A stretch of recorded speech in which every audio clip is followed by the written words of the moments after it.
Hello, my dear students. Welcome back to Daily English, where learning English becomes simple, powerful, and enjoyable.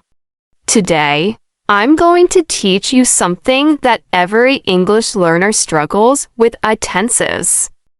I know many of you feel confused when you hear words like present perfect continuous or past simple tense. Maybe you've tried memorizing long grammar tables. Maybe you've watched videos and still felt lost. Don't worry. In this lesson, I'm going to show you how to master English tenses quickly in a smart and easy way that actually works. So sit back, focus, and listen carefully, because this lesson can change how you understand English forever. Step 1. Understand what tense really means. Before we begin learning all the English tenses, let's ask a simple question: what is a tense? Many learners think tenses are just grammar rules. They imagine pages full of verbs, tables, and confusing formulas. But that's not the truth. The real meaning of tense is much simpler and far more powerful. Tenses are not only grammar. Tenses are time. They show when something happens in the past, the present, or the future. Every sentence you speak is connected to time. Every action happens at some moment. That's what tenses do. They connect your actions to time and make your message clear. Think of it like this: if words are the body of English, then tenses are the heartbeat of time. They give life and direction to your sentences. Without tenses, your sentence has no time, no meaning, and no energy. Let's see how this works in real life. That's the present tense. You're describing something finished, something that happened before. That's the past tense.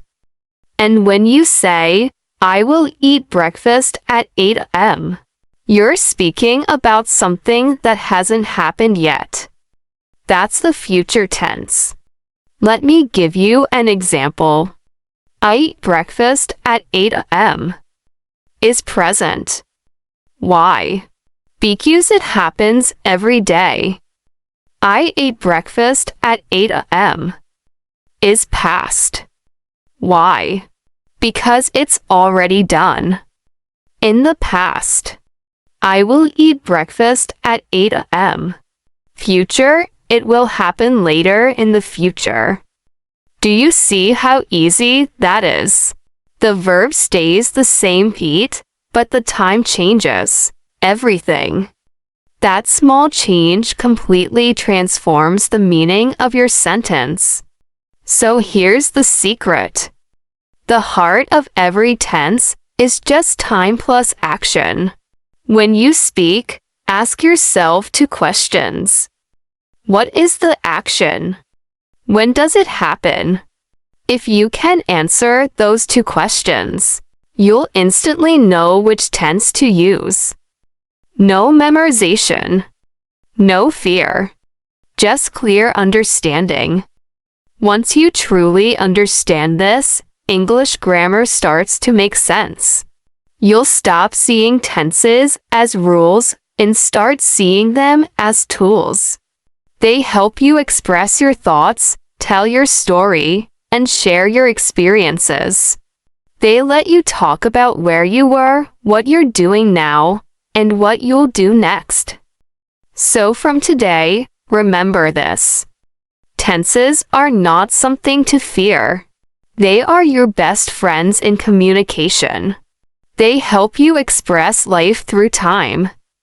And when you understand them deeply, English becomes easy, logical, and even enjoyable.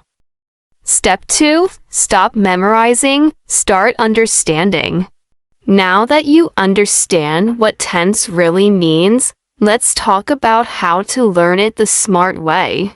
Most English learners make one big mistake. They try to memorize every rule, every formula, and every verb chart. They fill notebooks with grammar patterns. But when it's time to speak, they freeze. Why? Because memorization doesn't build understanding. It builds pressure. When you only memorize, you don't feel the language, you just remember it mechanically. And the moment you forget one word, everything falls apart. So stop memorizing. Start understanding. You don't need to remember every tense by heart. You just need to feel what it means. English is not a math equation, it's a living language. It's about communication, not calculation. Here's the truth. When you understand how time moves, you'll understand tenses automatically. You don't need to sit and memorize present perfect continuous. You just need to know that this tense connects the past to the present with an action that's still happening. That's it. Simple and clear. Let's make it visual. Imagine your life as a movie. If you're watching the action right now, it's present. If you're watching a scene that already happened, it's past. And if you're waiting for a scene that hasn't come yet, it's future. They are not about hard grammar, they're about understanding time flow. Let's take an example. If I say, I'm studying English, you can see it's happening right now, so it's present continuous. If I say, I studied English yesterday, it's finished, so it's past simple. If I say, I will study English tomorrow, it's going to happen, so it's future simple. 3 different tenses. One simple logic, a time changes, action follows. The problem starts when learners try to force grammar instead of feeling it. They say, which formula should I use? What's the correct structure? But English tenses are not about formulas, they're about understanding meaning. When you understand meaning, the structure comes naturally. Let me give you a tip I tell all my students. Don't study tenses as words. Study them as stories. Every tense tells a story about time. For example, present simple tells the story of your daily life. Past simple tells the story of your memories. Future simple tells the story of your plans and dreams. When you connect each tense to a story, you'll never forget it again.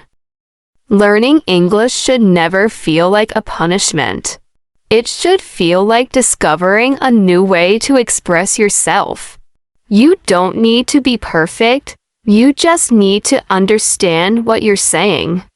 So here's what I want you to remember from this step.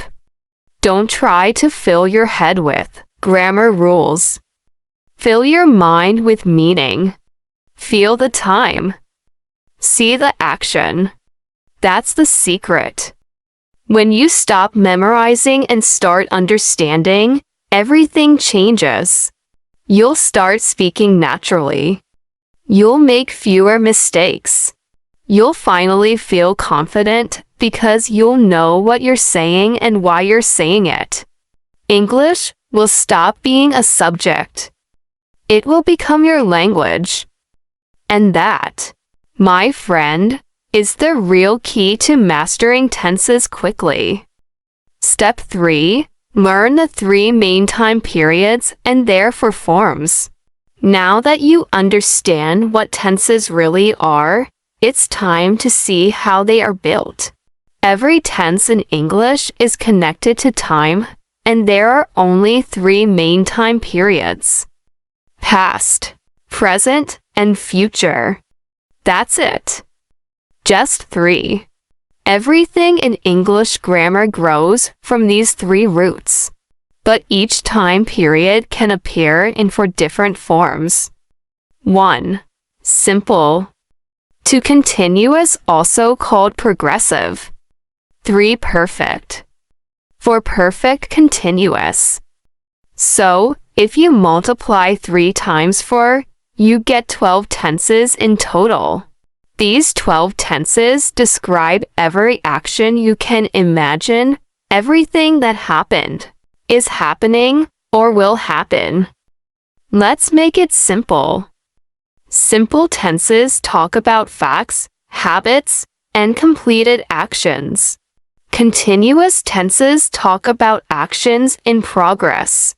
Perfect tenses show that something is complete or has a connection to another time. Perfect continuous tenses talk about actions continuing over time. I am eating breakfast now. Continuous. I have eaten breakfast already. Perfect. That's how easy it is. Time. Each one helps you describe life more clearly. When you understand the pattern, everything starts to connect beautifully. Step 4. All 12 tenses made simple. Let's go deeper now. We'll look at all 12 tenses clearly and practically.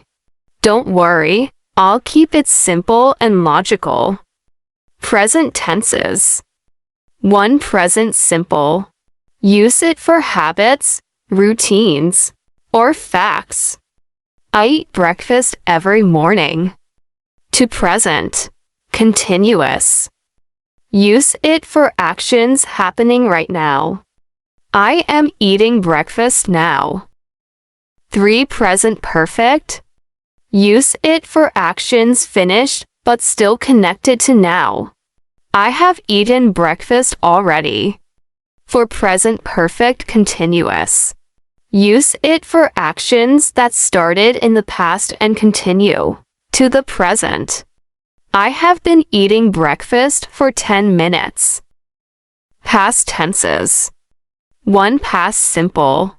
Use it for actions that are completely finished. I ate breakfast yesterday. I was eating breakfast when you called me. 3. Past perfect. Use it when one action happened before another past action. I had eaten breakfast before you arrived. 4. Past perfect. Continuous. Use it for long actions that continued before something else in the past. I had been eating breakfast for 15 minutes before you came. Future tenses. 1. Future simple. Use it for things you will do or decide to do. I will eat breakfast tomorrow. 2. Future continuous. Use it for actions that will be in progress in the future. I will be eating breakfast at 8 a.m. 3. Future perfect. Use it for actions that will be finished before a certain future time. I will have eaten breakfast by the time you arrive. For future perfect continuous. Use it for actions that will continue up to a future moment. I will have been eating breakfast for 10 minutes when you join me. Now you know all 12 tenses. But here's something important. Don't rush to memorize them. Understand their purpose. Each tense tells a different part of life, your past, your present, and your dreams for the future. Let me teach you a magic trick that makes tenses easy forever. It's called the time words trick. Always, usually, everyday present simple. Now, right now. At the moment present continuous. Already, just, yet, since. For present perfect. Yesterday, last week, ago. Past simple. Tomorrow, next week, soon future simple. When you notice a time word, your brain should say, "Ah, I know the tense." It's like a secret map that guides you to the right grammar without guessing. For example, I always study English. Present simple. I am studying English now. Present continuous. I have studied English for 2 years. Present perfect. I studied English yesterday. Past simple. I will study English tomorrow. Future simple. If you practice this every day, you'll start to choose the right tense automatically without thinking too much. Step 6. Practice in real life. Grammar means nothing if you don't use it. So stop keeping English only in your notebook and start using it in your daily life. Every morning, make it a small habit. Say 3 sentences, 1 in the past, 1 in the present, and 1 in the future. For example, I studied English yesterday. I am studying English now. I will study English tomorrow. Simple, right? But this habit is powerful. It trains your brain to switch between tenses naturally. You can also write about your day using different tenses. Write about what you did, what you're doing, and what you'll do next. Then, say it out loud. The more you speak, the more confident you'll feel. Remember, grammar is not just for exams, it's for communication. When you use tenses to describe your real life, they become easy and natural. Now let's talk about your mindset. Every mistake is proof that you're learning. When you make a mistake, don't stop. Smile, correct yourself, and keep going. Confidence grows from practice, not from fear. Remember, every fluent English speaker was once a beginner like you. They made mistakes. They got confused. But they didn't quit, and neither should you. English is not about speed. It's about progress. And progress happens every time you try. So be patient with yourself. Celebrate small victories. Even one correct sentence today is one step closer to fluency tomorrow. You don't need to speak perfectly. You just need to speak with confidence. Because confidence is what makes your English sound natural and strong. Believe in yourself. You can do this. You are learning. You are growing. And every day, your English is getting better and better. Before we finish, let me remind you of something very important. Learning English is not a race. It's a journey. A journey that gets easier every day you practice. Don't compare yourself to others. Compare yourself to who you were yesterday. If you are improving, even a little, you are succeeding. Keep practicing. Keep speaking. Keep believing. The more you use English, the more natural it becomes. One day soon, you'll realize. And when that day comes, you'll smile and say, "I didn't just study English, I mastered it."